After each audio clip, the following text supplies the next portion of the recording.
Bueno,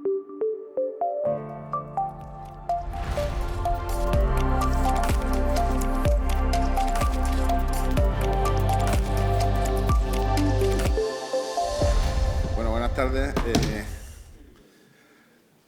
Ya me conocen de esta mañana, sin chaqueta, pero soy el mismo de antes. Bueno, vengo a presentar al ponente que va a dar su charla a continuación, que es el profesor Ulises Cortés, de la Universidad. Ulises Cortés es catedrático de la Universidad Politécnica de Cataluña, es ingeniero en informática, creo, por el Politécnico de Monterrey, doctor en informática por la Politécnica de Cataluña y está adscrito al Barcelona Supercomputing Center, donde es responsable de relaciones internacionales.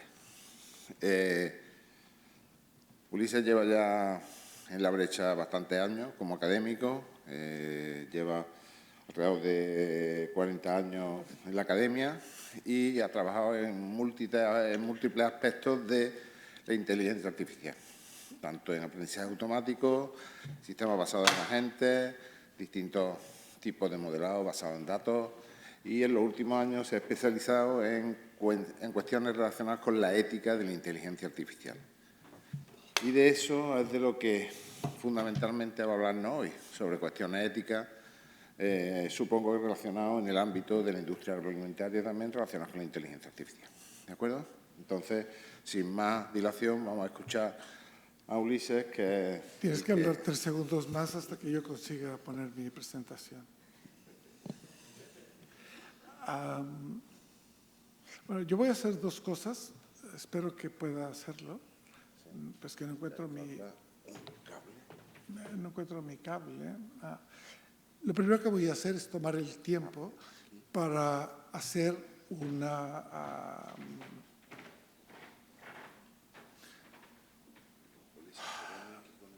No, lo voy a llevar, pues que cuando encuentre dónde estoy, es que no me encuentro a mí mismo.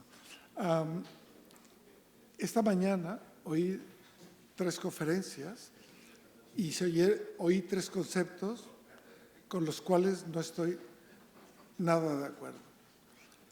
Oí una loa a los nativos digitales. Los nativos digitales no existen. Un nativo digital es un concepto creado ex profeso para engañar. Saber usar una tecnología no significa comprenderla. Entonces, que tú seas un buen usuario no significa que sabes qué está pasando detrás de la tecnología. Y los universitarios no podemos ni debemos soportar de ninguna manera la idea de que un nativo digital sabe ninguna cosa. Puede usar, pero no entiende lo que está pasando detrás. Full stop. Y el mayor creador de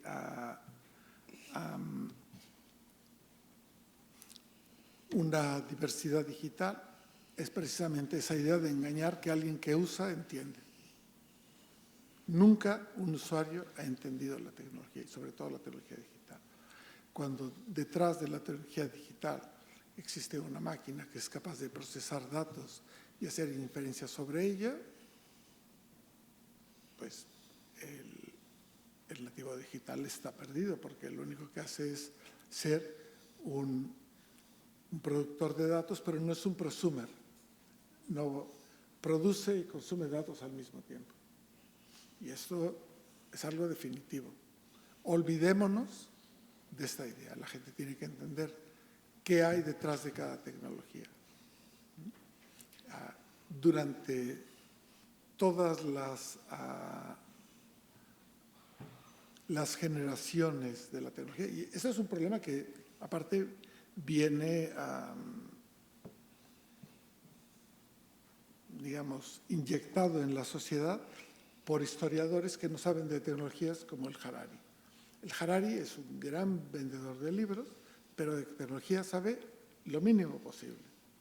Entonces, no estamos en una 4ª revolución, lo que estamos es en el paso de una asimetría tecnológica y económica en la cual La mayor parte de las empresas, que son 5 o 6, que tienen una diferencia tecnológica y económica que supera a las de las naciones, por ejemplo, Meta tiene un supercomputador que es más grande que los supercomputadores que tienen 180 naciones del mundo.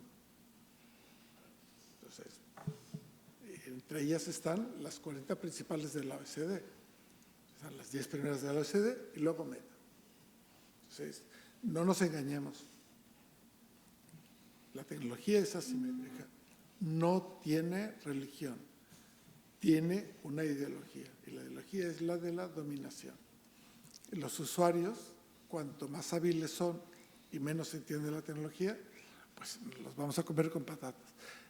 Siento que no encuentro mi presentación y no puedo cargarla. Aquí, vale, ahora ya. Segundo,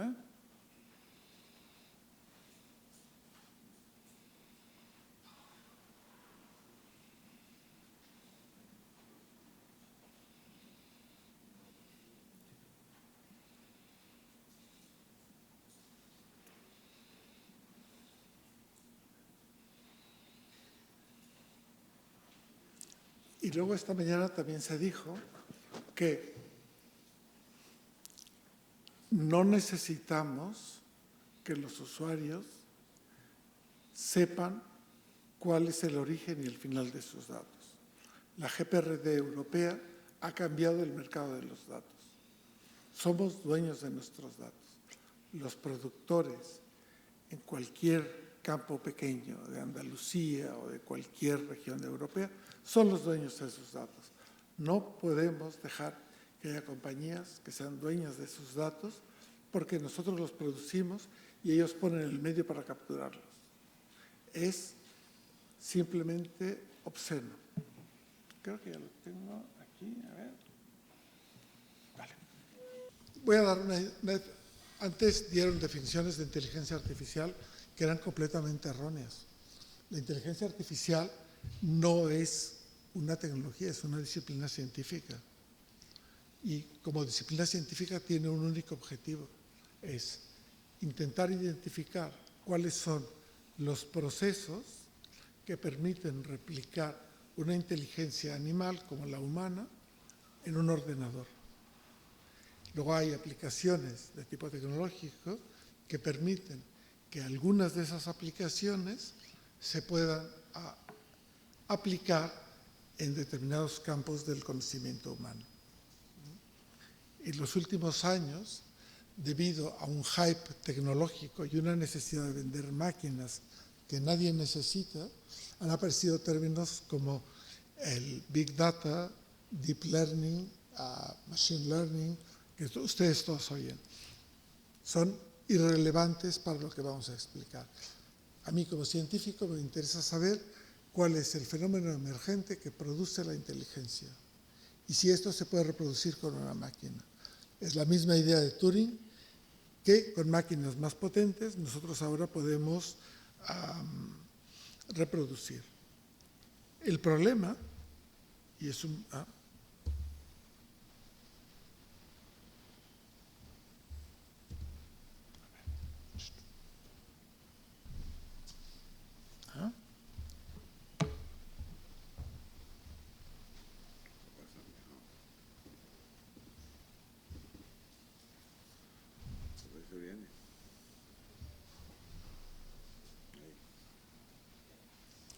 El problema es que en los últimos años el tema de la inteligencia artificial ha requerido una necesidad de regularla porque cada vez hay gente que puede tener una cantidad de dinero simplemente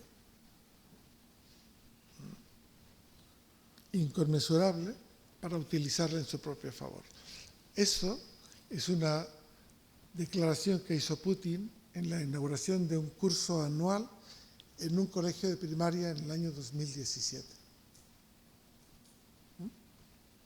Se fue a un colegio, niños de 4 y 5 años, y les dijo, si sabemos inteligencia artificial, controlaremos el mundo. ¿Enseñamos inteligencia artificial en los colegios en España en la primaria? No, ellos sí, porque antes enseñaban ajedrez. Este hombre, por otros motivos, dijo que la inteligencia artificial es mucho más peligrosa que las armas nucleares.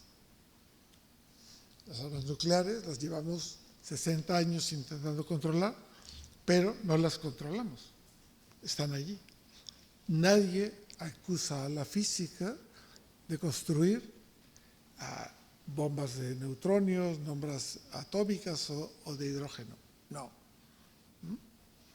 Y esta es mucho más interesante. Un tipo que dice que si utilizas la inteligencia artificial, una persona puede construir una empresa que valga 1 billón de euros, o sea, 1.000 millones de euros. Una sola persona. ¿Cuál es la asimetría? Se las voy a explicar muy fácil. Cada 6 meses se produce un ranking en el que se listan las 500 máquinas de supercomputación más importantes del mundo. Ahí no está la de Meta, que es la número 10.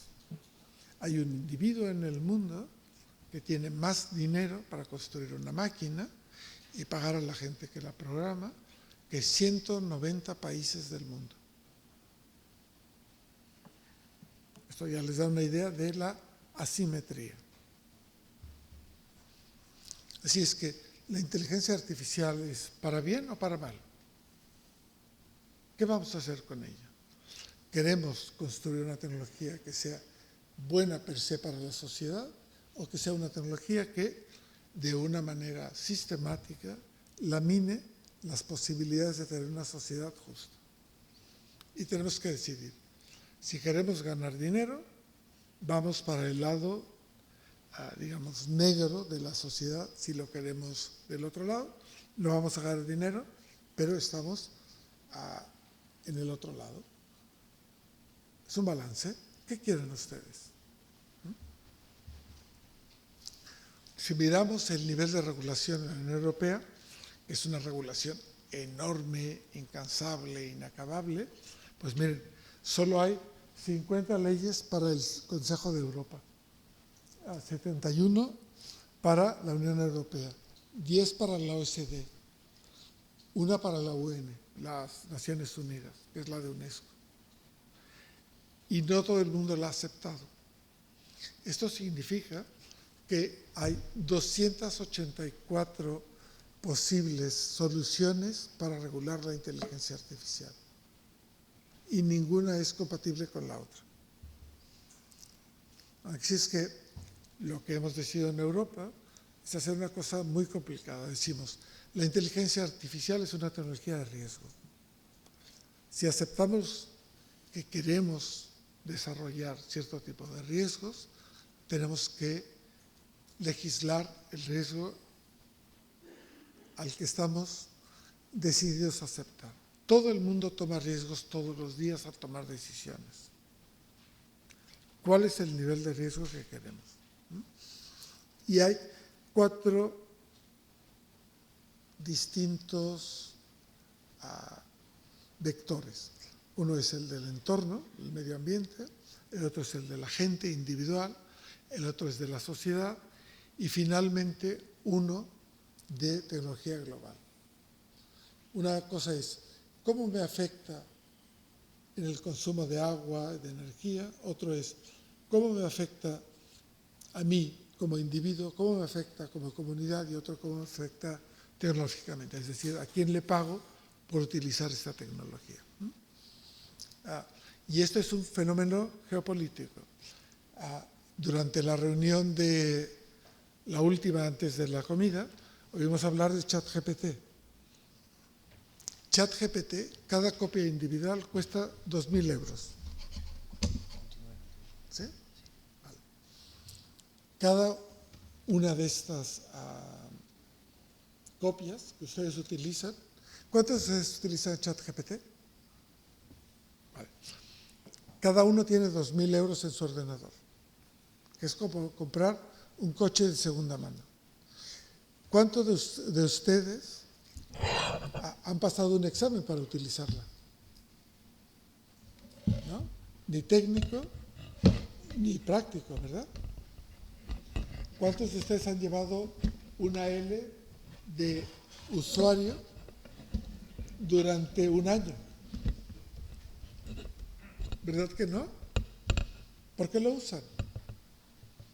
¿A quién beneficia?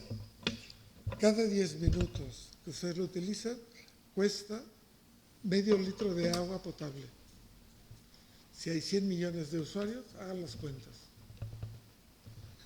Cuesta del orden de 100 gigabytes por cada 1000 usuarios. ¿Es gratis? ¿Por qué lo usan? Es lo mismo que fumarse un cigarrillo porque no me va a hacer daño a los pulmones. Es lo mismo que tomarse el tercer gin tonic porque no me hará mal al pulmón. O es lo mismo que poner una tercera cucharada de azúcar en el café porque no me hará mal. No les hace mal a ustedes, pero le hace mal al entorno. Si no lo saben, ¿por qué lo están usando? Es muy heavy, ¿eh? Y todos tienen mi edad. O sea que deberían ser, no son jovencitos de estos nativos digitales que nunca han leído nada. Saben lo que es el calentamiento global, ¿no? Bueno, a ver si esto funciona.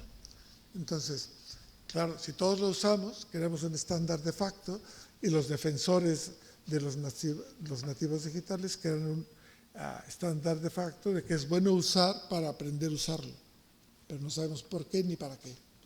Es un error garrafal. Las sociedades nos equivocamos y los gobiernos no lo regulan. Entonces, esto es un programa de inteligencia artificial típico, ¿eh? Sí. Y aquí yo hago una diferencia. La inteligencia artificial es una disciplina científica, no es una ciencia. Yo no creo que haya nada que se llame data science, porque es una tontería que haya algo que se haya creado como ciencia en 10 años. Las ciencias tardan, como las catedrales, cientos de años. Nosotros, que somos muy modestos, llevamos 80 años intentando construir una ciencia. Y construimos cosas que tienen un poder enorme, pero son capaces de tomar decisiones por los humanos de forma regular 24/7. Y somos muy responsables de lo que hacemos. Hay mucha gente que ha venido de nueva, que utiliza los algoritmos. Alguien decía, es muy fácil coger un algoritmo del GitHub y hacer una aplicación. Eso es una tontería. Deberíamos prohibirlo.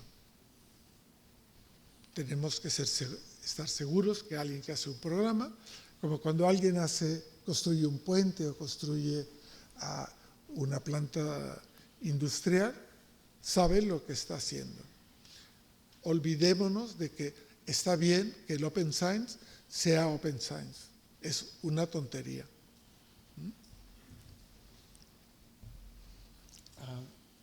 Oye, esto no sé qué he hecho, perdón.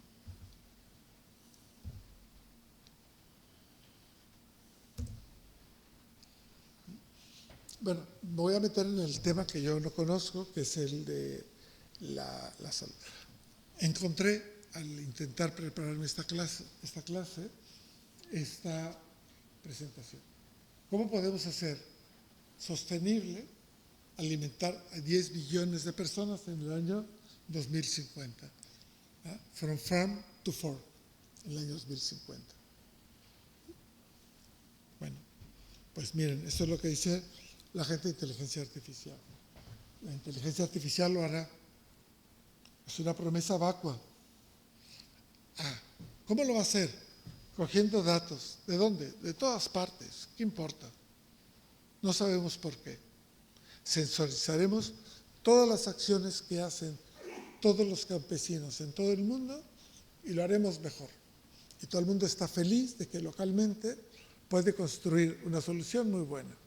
Pero eso claramente es una tomadura de pelo, porque el entorno es global. Tenemos una escasez de agua, Piensen ustedes que la extracción sostenida de agua del sustrato ha modificado 80 centímetros el polo norte. ¿Lo sabían? Ustedes son de la parte agroalimentaria. ¿Cuántos lo sabían? 1, 2. Bueno, eso significa que habrá una modificación importante en los fenómenos del niño y de la niña. Cuando el polo norte se deshiele, lloverá de forma dramática en una época que no toca, en regiones donde no toca, y no podremos captar esa agua. Es terrible. Y el nivel del mar subirá, la salinización subirá. Así es que no seamos felices, la tecnología no lo resuelve todo si no es inteligente. Así es que esta es una imagen de la FAO. Se los digo porque la FAO apoya esta idea.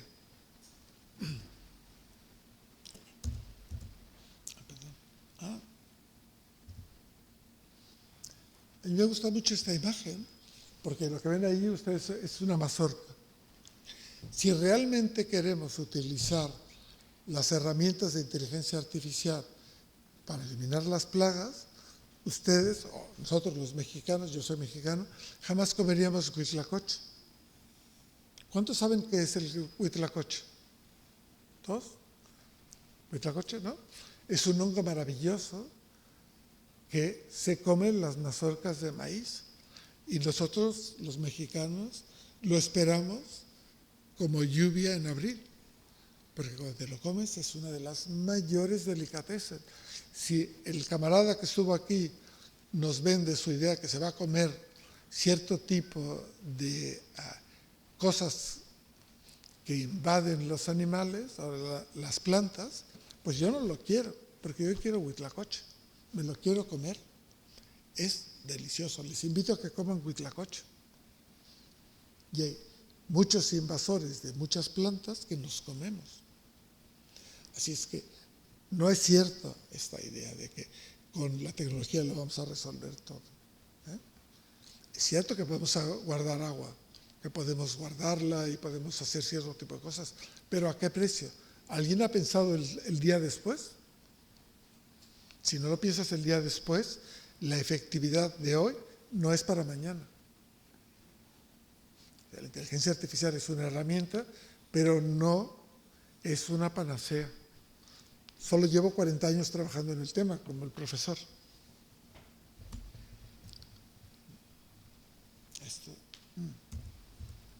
Bueno. Entonces, me he decidido a pensar en algunos problemas éticos relacionados con el uso de la tecnología que están en el tiempo, solamente la agricultura. ¿No? Si me hubiera dedicado a todos los temas que ustedes tratan, no acabaría, ¿no? Pero miren, vamos a hablar del trust. Ya ven que yo hablo de los sistemas basados en la inteligencia artificial. La inteligencia artificial no tiene entidad. La inteligencia artificial es una disciplina científica, no es una ciencia, y las aplicaciones son sistemas computacionales. Una diferencia ontológica principal. La inteligencia artificial no toma decisiones, son sistemas computacionales que en ciertos entornos toman decisiones programados por personas en ciertos entornos. No se engañen, no se dejen engañar. Así es que lo primero es, ¿confiamos en los sensores que están en los campos? ¿Son suficientes para tomar decisiones? ¿Quién va a hacer la validación de cada sensor cada día o cada 20 días? ¿Puede el campesino hacerlo? ¿No crea una dependencia con el dueño del sistema? ¿Es explicable en términos razonables para esta persona? Había un miembro de una de las mesas que decía, mi padre sabe utilizar WhatsApp, si le dices cómo lo que quiere saber, se lo sabrá. Pero esto es mucho más complejo, es día a día. Ya Machado decía que había un dueño de tierras que veía todos los días el cielo para saber si llovía o no. ¿Se lo explicamos bien? ¿Lo entiende? ¿Son seguros los datos? ¿Con qué seguridad? ¿Cuánto nos cuesta la seguridad? El trust, la confianza, es algo muy complicado. Hemos construido sistemas de conocimiento ancestral que estamos removiendo porque hay máquinas y hay gente que nos dice que son mejores. ¿Son mejores? ¿De verdad? Epistemológicamente sabemos que son mejores. ¿Quién lo dice? Un físico que ha venido con un sistema que mide. ¿De verdad? ¿Nos lo vamos a creer? Yo no me lo creo. ¿Utiliza Deep Learning? Pues no se lo crean. Es una tontería. No sé quién hace Deep Learning aquí, pero yo soy un disbeliever. En cuanto a la privacidad, ¿le tengo que dar los datos de mi propiedad a un tercero? Si mi terroir está haciendo un vino de una calidad enorme, le tengo que decir cuál es el tipo de caliza que tengo, los años que tiene mi viña, cómo la riego, cómo le da el sol, las horas de sol. ¿Se las voy a dar? Y va a ser un vino de una calidad magnífica. Yo soy gourmand, no soy gourmet. ¿Por qué se los voy a dar? ¿Para qué? ¿Para que un tercero lo venda en internet por mí?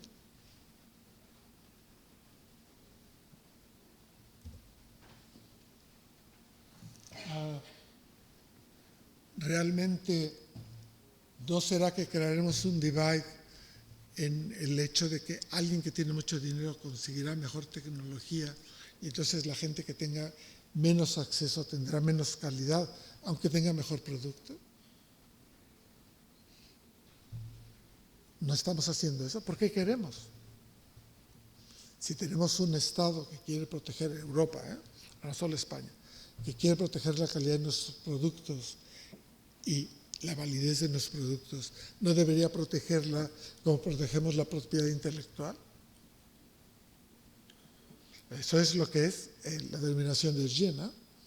Pero para todos los productos. No debemos hacer un disclosure de nuestra información para todo el mundo todo el tiempo. En cuanto a la transparencia y explicabilidad, las redes neuronales ninguna es capaz de explicar lo que están clasificando. No las usen, no crean a nadie que las utilice. Mañana vendrá el profesor Herrera y dirá que las redes neuronales son la última maravilla del mundo. No le crean, o al menos pónganlo en duda. ¿Verdad? Bueno, sí.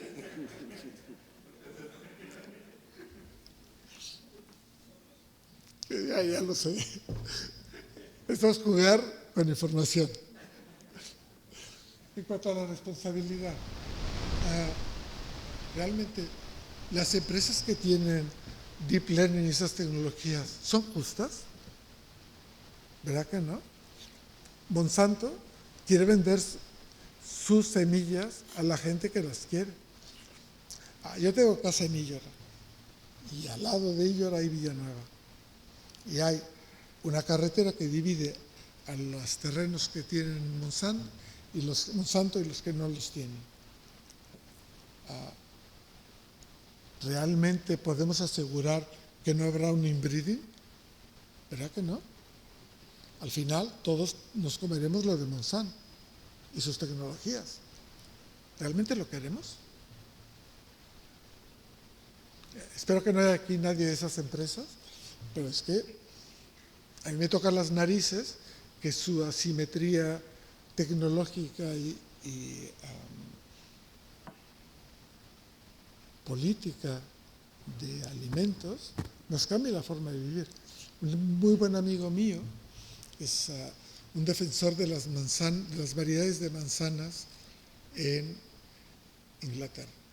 Y decía que en su región, en Bath, había 70 variedades de sidras que estaban originadas en 70 variedades de manzanas distintas. Así es que aprendiendo de él, yo iba a mis clases de inteligencia artificial y les preguntaba a los alumnos, ¿y usted cuántas manzanas conoce? ¿Qué decían mis alumnos? Verdes, rojas y amarillas. Entonces, el uso destruye la diversidad. ¿Queremos destruir la diversidad para aumentar la productividad? ¿Tiene algún sentido? O sea, las manzanas y las rosas son los árboles con mayor diversidad genética en el mundo. ¿Queremos acabarlos? ¿Por qué? ¿Por qué queremos todos manzanas rojas perfectas Fuji, que no saben a nada?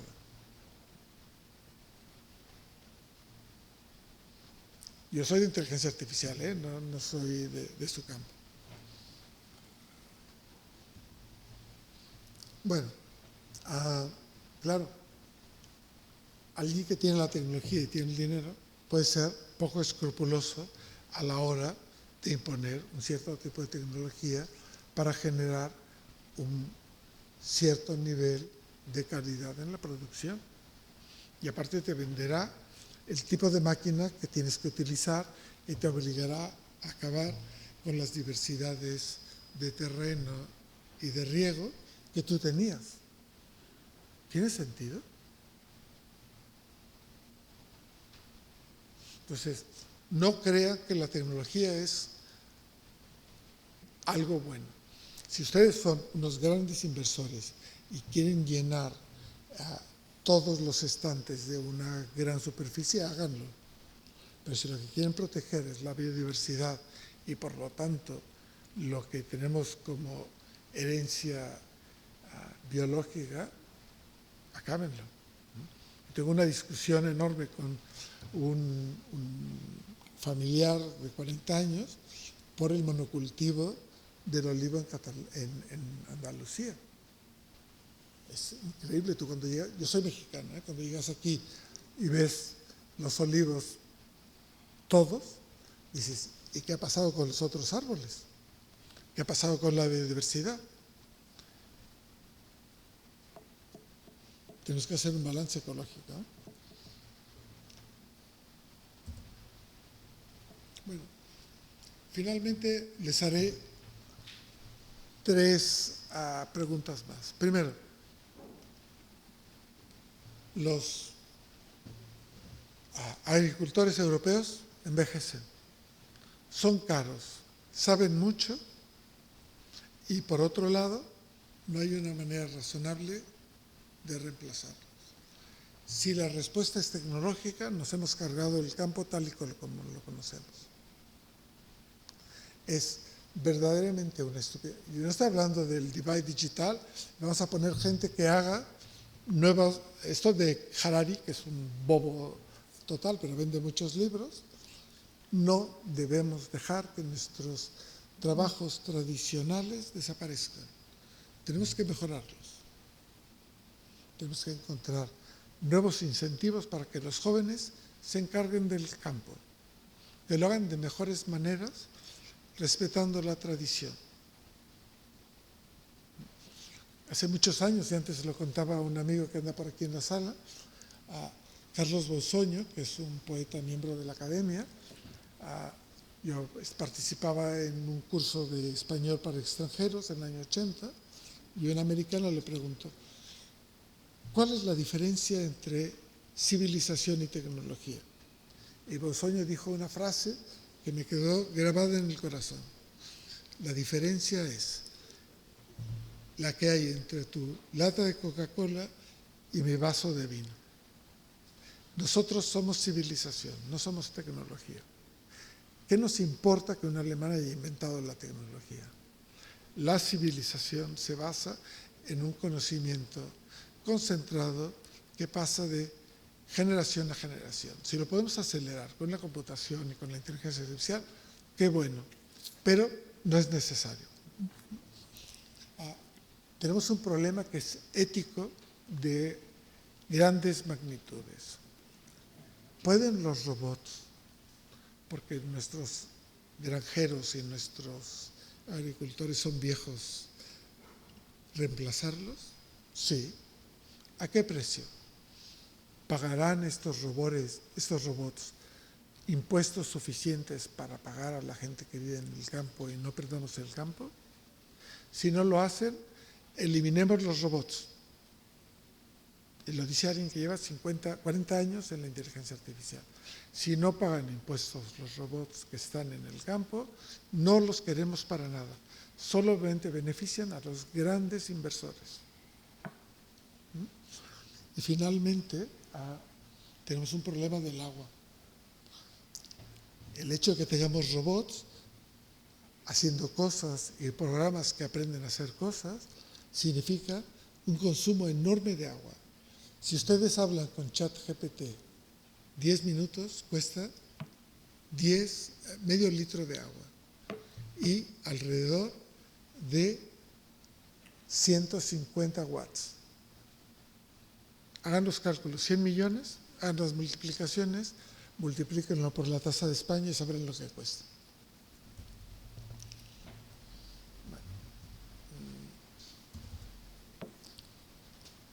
¿Tenemos que regular la inteligencia artificial? Sí. ¿Tenemos que ser los primeros? Sí. Pero el ciudadano tiene que ser consciente de que si la tecnología es humana, costará más que sea gratis. Producto cero de calidad es más caro que el que está producido explotando a un tercero. ¿Por qué los australianos no exportan naranjas? Porque exportan agua. Somos idiotas en un país mediterráneo con una crisis hídrica enorme si vendemos hídricos a un tercero. Calculen cuántos litros de agua cuesta cada litro de agua. Efectivamente, el problema es que el agua está subvencionada. Yo me dedico al agua hace 35 años, hago depuradoras de residuales. ¿Saben cuántos litros de agua pueden pagar en su casa, en la llave, por cada litro de gasolina? ¿Alguien sabe? 1000 litros de agua por cada litro de gasolina. ¿Verdad que no les importa regar un naranjo? Ese es el problema. No sabemos. Y como no sabemos, hacemos. Vivimos en una orgía perpetua de consumo de recursos que no son nuestros. Y las siguientes generaciones lo pagarán. Muchas gracias.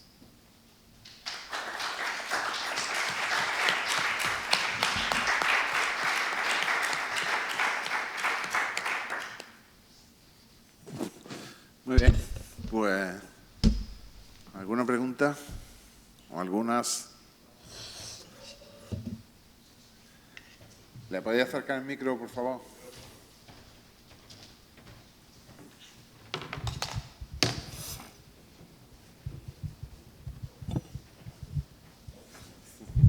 Bien, buenas tardes. Yo soy Javier Tardáguila, soy profesor de viticultura de precisión en la Universidad de Rioja y llevo también muchos años trabajando en el agua. Yo hice el doctorado en relaciones hídricas, ¿no? Y ya en aquella época estudiábamos qué formas había para reducir el consumo de agua en la agricultura. Se dedica casi el 70% del agua a la agricultura y es un tema clave. Después de muchos años trabajando en ello, hay varias herramientas, varias estrategias para reducir el consumo de agua en la agricultura. Pero también creo que las nuevas tecnologías y la inteligencia artificial nos puede ayudar. Y le quiero poner un ejemplo. Les puedo poner un ejemplo claro que lo hemos demostrado en nuestro grupo y lo hemos publicado. Y cómo, por ejemplo, midiéndole el estado hídrico de la planta con termografía, midiendo su temperatura foliar, podemos derivar índices del estado hídrico que nos ayuden a optimizar la dosis de riego. Podemos producir lo mismo o más con menos agua. Entonces, simplemente era un ejemplo que creo que lo que ha comentado a veces no es tan generalizable. Que haya habido casos de exceso en el mal uso del agua en la agricultura, por supuesto, que tenemos que mejorar también, pero que nos puede ayudar, creo que sí. nos ayuda, la tecnología siempre es útil. Ahora bien, y de hecho la diferencia entre la agricultura en Israel y otros países nos ha hecho pensar que la hidroponía y otro tipo de metodologías te pueden ayudar a optimizar el agua. Pero la otra pregunta es que es una pregunta social. Yo vivo en Barcelona, ¿no? Llevo 35 años trabajando con la cuenca del Besós. Yo creo que es una estupidez de mi ayuntamiento potenciar el turismo,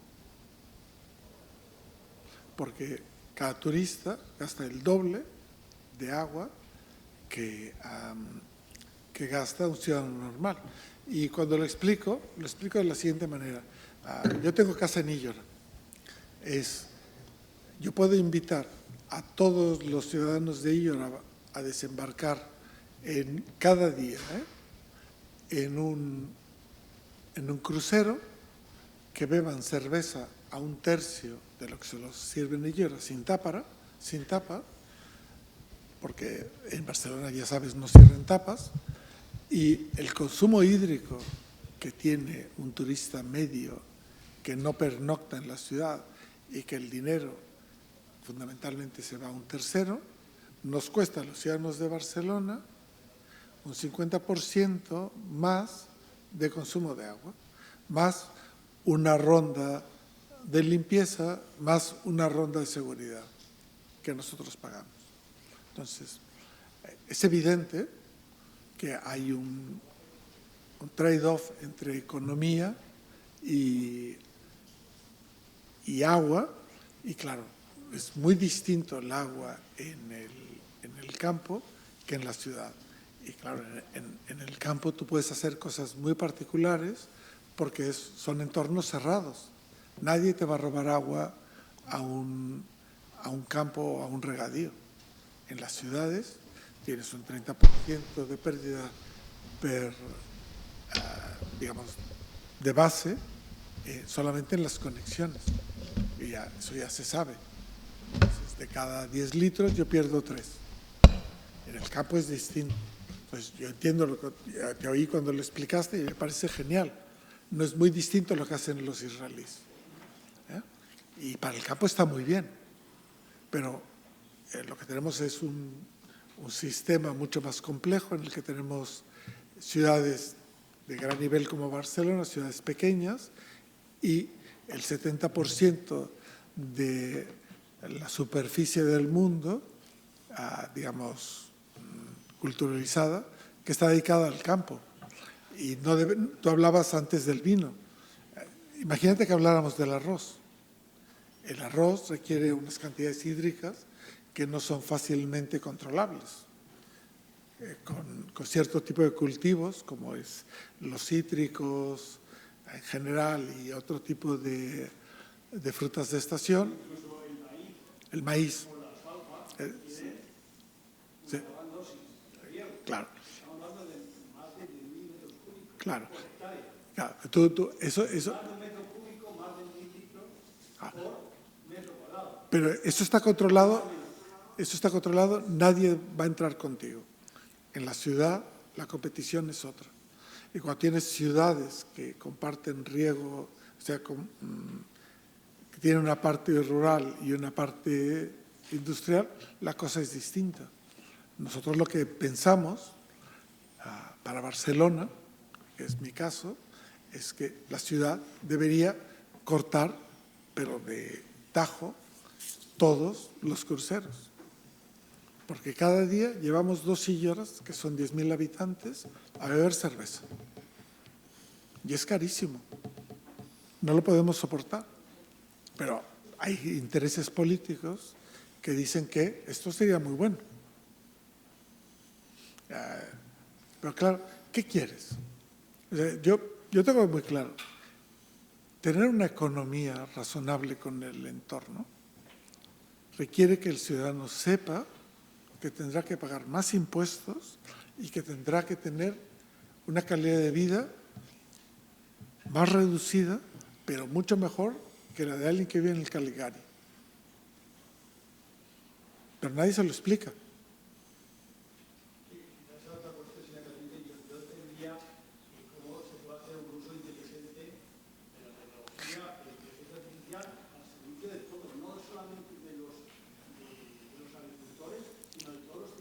Claro, pero eso...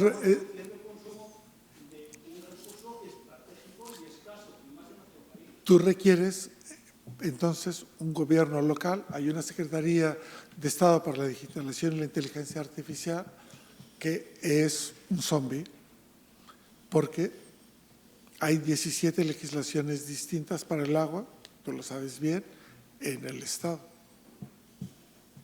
Y cada uno, vamos a ver, lo que está pasando en Andalucía con Doñana es una de los mayores atentados a la inteligencia humana que ha ocurrido jamás. Pero no es el único, ¿eh? También tenemos el Mar Menor en Murcia. Yo soy de computación, ¿eh? Yo soy profesor de inteligencia artificial puro y duro. Pero mi problema es que yo me miro la explotación subhídrica de Doñana y digo, ¿qué están haciendo estos locos? O pienso lo que está pasando con la eutrofización del Mar Menor y digo, ¿y estos que están locos? Y no sé nada. Soy un ignorante. Solamente llevo 35 años trabajando con gente de depuración de aguas y ve lo que hay. Pero tú lo sabes también. No. Es una aberración. O sea, para que alguien coma fresas en Alemania, yo me voy a cargar la mayor reserva natural de Europa, al sur de Europa. Es absurdo.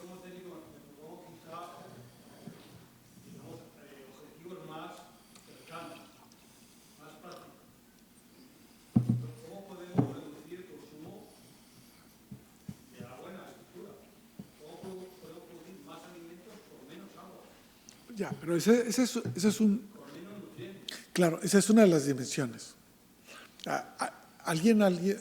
Durante la última conferencia, alguien dijo, en el supercomputador no hay ningún...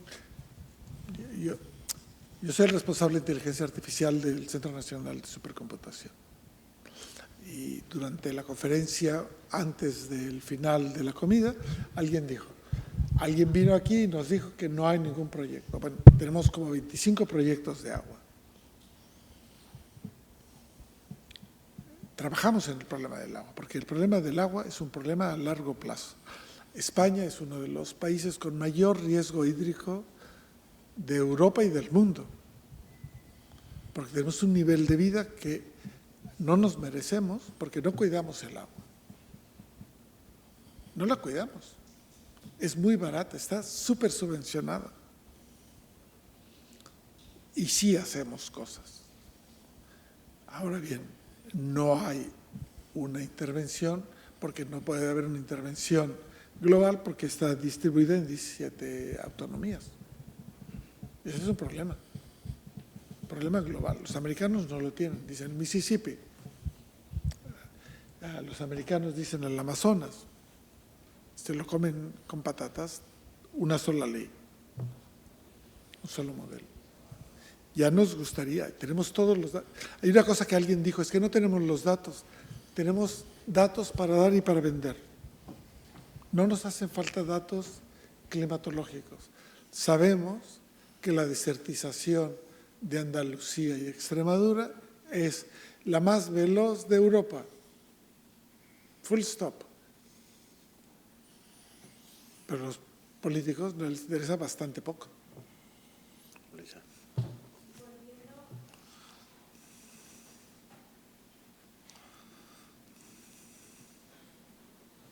A ver, ahora.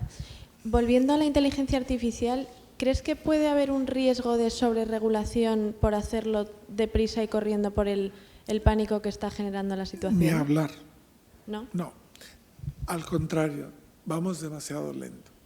Aunque somos los más rápidos, vamos muy lento. Y vamos muy lento porque hay países como Hungría, como Italia, que lo están deteniendo. A ver, déjenme decirles dos cosas. Yo no soy miembro de la comisión de expertos españoles que está en la regulación europea porque, por alguna razón, la Secretaría de Estado de Digitalización e Inteligencia Artificial no me ha elegido pero estoy en el comité elegido por México. Y estoy en el comité europeo y estoy en el comité de la OECD. Entonces, cuando digo esto, lo digo como quien ve el toro desde la barrera. Entonces, España tiene un grupo de expertos, Europa tiene un conjunto de expertos y quienes están parando, solamente miren los 48 votos que votaron en contra a Ley Act, es simplemente un divertimento manantropo ver de qué partidos son y de qué países son. Es muy divertido, son 48. Y pensando en un mundo globalizado y hablando de las asimetrías que comentaba, sobre todo teniendo en cuenta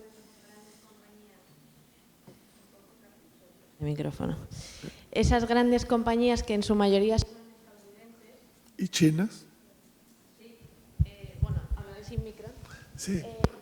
¿Cómo crees que es posible la conciliación a nivel regulatorio si en Europa vamos con un planteamiento completamente distinto ya del tiempo y incluso en contra de los intereses que defienden? A ver, ya nos pasó con la GRPD. Cuando creamos la Ley General de Protección de Datos, todo el mundo dijo, estos son los idiotas, todo el mundo se ha apuntado. Te puedo decir que el Consejo de Europa tiene una comisión, yo no estoy en esa comisión, pero soy asesor de uno de los participantes.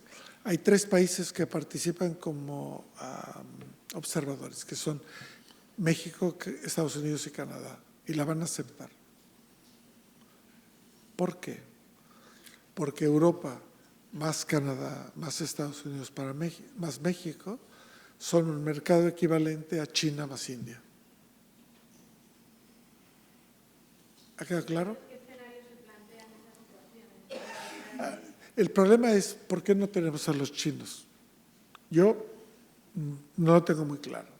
O sea, aquí hace 3 semanas estuvo un profesor chino visitando mi universidad. Somos muy amigos, tenemos 15 años de conocimiento y me decía, China es una Europa, ¿no? Una América, una Europa y 2 Áfricas. Nos decía que la población de ricos, tecnólogos de alto nivel, 100 millones de americanos, de 400, unos 300 millones de europeos de clase media, educados, y 2 Áfricas, pobres, con ganas de tener tecnología, eso es China. Y que ellos quieren estar con Europa. Sería el deseo. Luego la geopolítica hace otras cosas.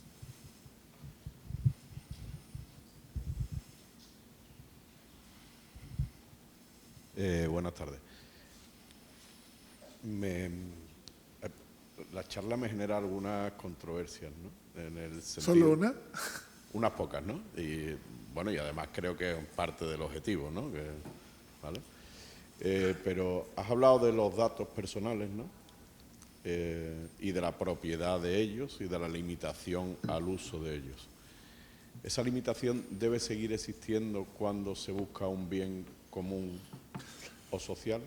A ver, nosotros en Cataluña... Enlazo un poco con el tema del agua, ¿no? Sí. En o sea, Cataluña... Para mí se multiplica la demanda, aunque la eficiencia gane con sistemas tecnológicos que facilitan esa eficiencia, pero la demanda global se ha multiplicado. Nosotros podríamos, con datos de todos, ver cómo esa demanda se ha multiplicado y en qué condiciones se da con legalidad o en qué condiciones no. En Cataluña el Parlamento ha pasado una ley que hace, por un imperativo de orden superior, de bien superior, ha hecho que todos los datos clínicos de los ciudadanos de Cataluña pertenezcan a la Generalitat. Y ha sido la mejor de las decisiones del mundo. Tenemos el conjunto de datos sólido, consistente, abierto y mejor regulado del mundo, con casi 7 millones de ciudadanos.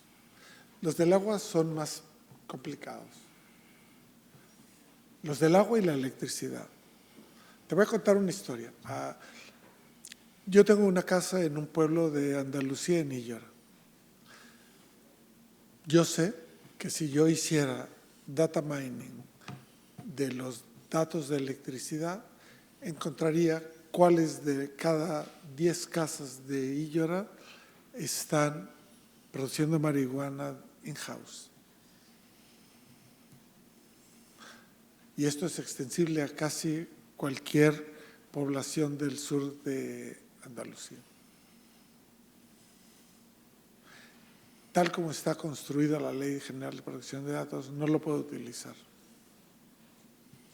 Pero si yo quiero cortar la producción de marihuana in-house en Andalucía, lo podría hacer mañana. Costaría 2 días.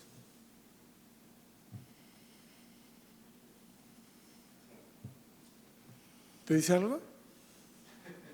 Vale.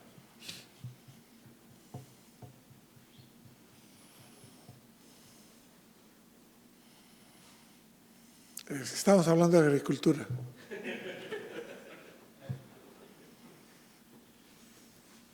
Buenas tardes. Muchas gracias por alumbrar muchas de las cosas que seguramente nos han rechinado así mentalmente, al menos a mí, lo confieso honestamente que me han rechinado por 2 razones fundamentales. Una, Europa se va a convertir en una reserva india de la protección de los datos y de la ética, No. teniendo en cuenta como China, Japón, Singapur, todo el sudeste asiático está avanzando en inteligencia artificial. Te estás equivocando. La declaración de Beijing de inteligencia artificial es mucho más restrictiva que la europea.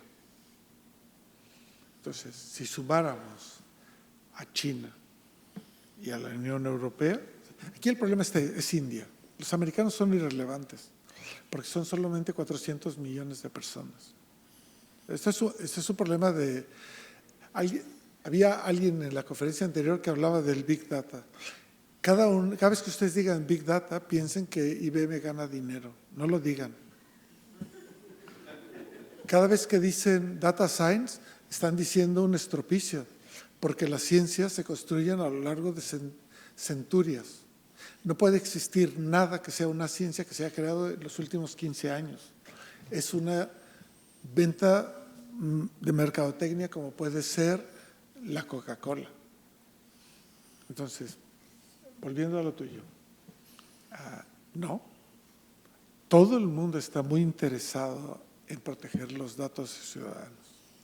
La diferencia es cuál es tu concepción de privacidad. Pero preguntarle a alguien menor de 20 años si su concepción de privacidad e intimidad es la misma que la tuya. Y si no la tiene, es culpa tuya. Si en tu casa o en vuestras casas sus hijos no tienen una concepción de intimidad y privacidad igual a la que tenemos nosotros, es porque nosotros no la hemos enseñado. La educación se hace en casa, la formación en las universidades. Si ustedes no han educado a sus hijos y a sus sobrinos y a sus primos en cuál es el concepto de intimidad y privacidad en los datos, lo han hecho mal. Es reprobable socialmente. Si alguien le ha dado a su hijo un móvil antes de los 14 años, ha infringido la patria potestad, que es un derecho y una obligación que apareció en el derecho romano en la República, con Octaviano, no ayer.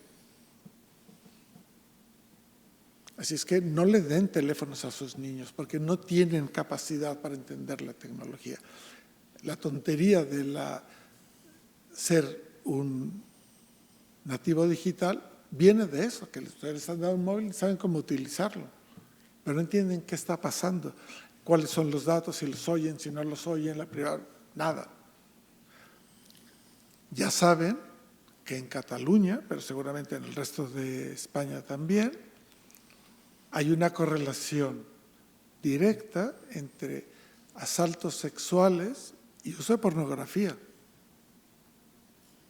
Menores de 14 años que acceden por primera vez a la pornografía y que luego son predadores sexuales.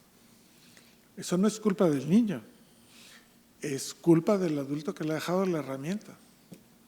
Si ustedes no han sido capaces de enseñar, de educar a sus infantes en hacerlo, es culpa suya, no es de la sociedad, no es de Internet, no es de Google.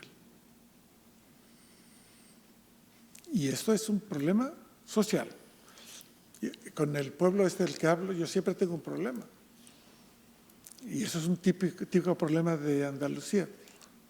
Yo siempre me he preguntado por qué existen los botellones.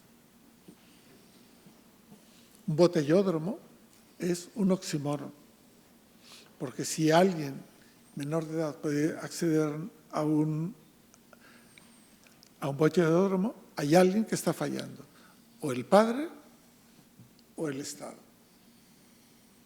Y si es el padre, que él vaya a la cárcel porque su hijo está en un coma etílico. Es que no sabemos aplicar la ley. Nos hemos vuelto muy blandos. Yo no soy de derechas, ¿eh? Y la segunda cuestión es respecto al agua, que no deja en Andalucía nadie diferente, en España en general.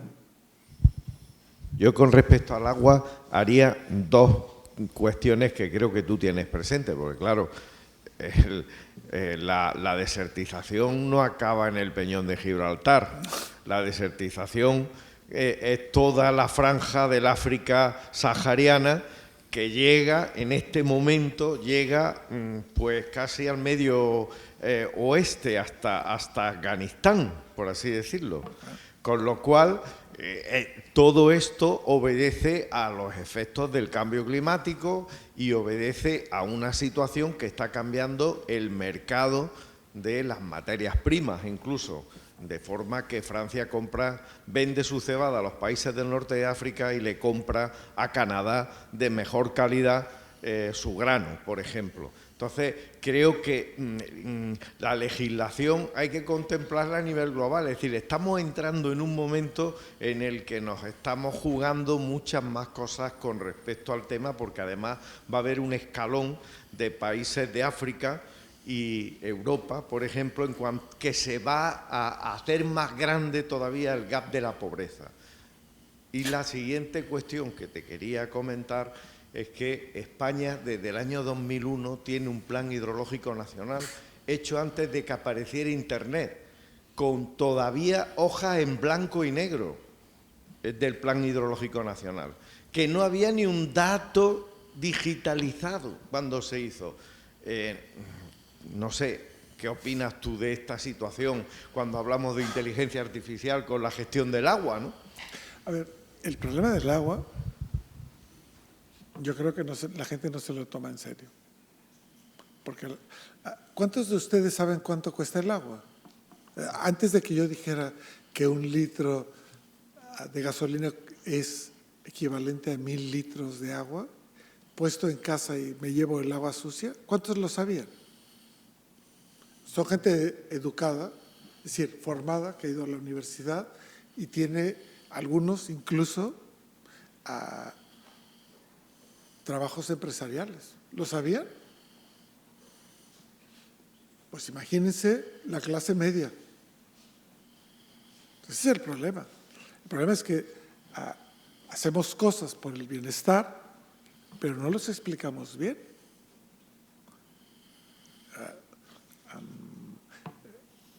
Mi socio de 35 años dice que su madre, que él no tenía agua caliente en su casa ni tenía un lavabo, porque vivía en un pueblo de la frontera entre Zaragoza y entre Aragón y Cataluña. Explíquenle ustedes a la gente que había letrinas hace 50 años. y que probablemente sus nietos no tendrán esa calidad de agua. ¿Dónde está? Entonces, no hemos explicado bien lo que está pasando. Nos hemos pasado por el forro. Estoy escribiendo una cosa que se llama la orgía perpetua. Consumimos agua a destajo, consumimos gasolina a destajo, consumimos internet a destajo, electricidad a destajo, porque no nos importa. Nos interesa el placer inmediato. Yo doy clases de ética en inteligencia artificial, a un máster de inteligencia artificial. Y pregunto, ¿saben ustedes cuántos procesadores tiene su móvil? ¿Cuántos lo saben? Aquí. Levanten la mano que lo sepan. 1, 2. Vale.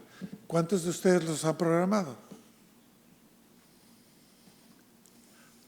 ¿Cuántos de ustedes saben que cada uno de esos procesadores es al menos 10,000 veces más potencia de cálculo que el ordenador que llevó el hombre a la luna? Que el disco duro de aquella máquina tenía 1 mega.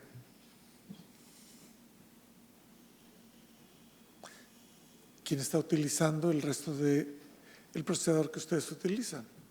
Que han comprado, que ustedes han pagado y que pagan aparte el internet para que alguien esté conectado. ¿Lo saben? Y ustedes son gente educada.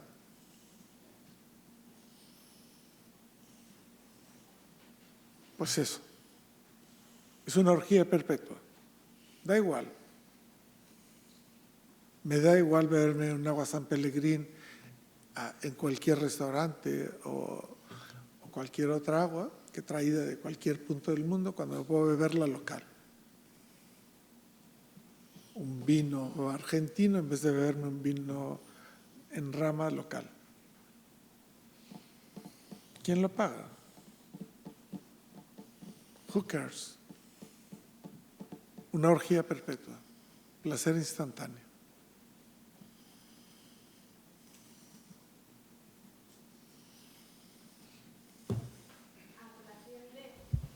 Del tema del uso de los datos clínicos en Cataluña y de la privacidad, ¿crees que la pandemia del COVID ha supuesto una especie de punto de inflexión con respecto a la privacidad? Ha sido el mayor experimento social jamás ejercido contra la población mundial. Se ha aprovechado para saber más y mejor de cada uno. Si ustedes, cuando estaban conectados en casa, no construyeron un VPN, no se protegieron y no hicieron lo adecuado para proteger su privacidad, ¿cuántos pusieron un VPN durante la pandemia? Un VPN.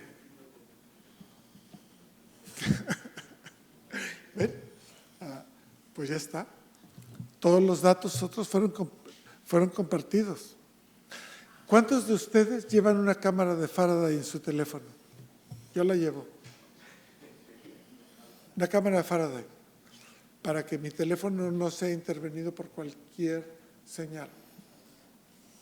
¿Cuántos de ustedes, es que esta es la clase cuando voy con los mayores de 65 años, hago esto. ¿Cuántos de ustedes han desconectado la localización y todas las cookies de todas las aplicaciones, app que llevan su teléfono? ¿Ven? Pues imagínense sus padres, sus abuelos y sus hijos. Entonces, hay alguien que gana cada vez que hacen clic, clic. Y ya lo siento porque el profesor y yo hacemos uso de eso de una manera indiscriminada para hacernos famosos escribiendo papers. Y ustedes son nuestros conejillos de Indias. Gracias.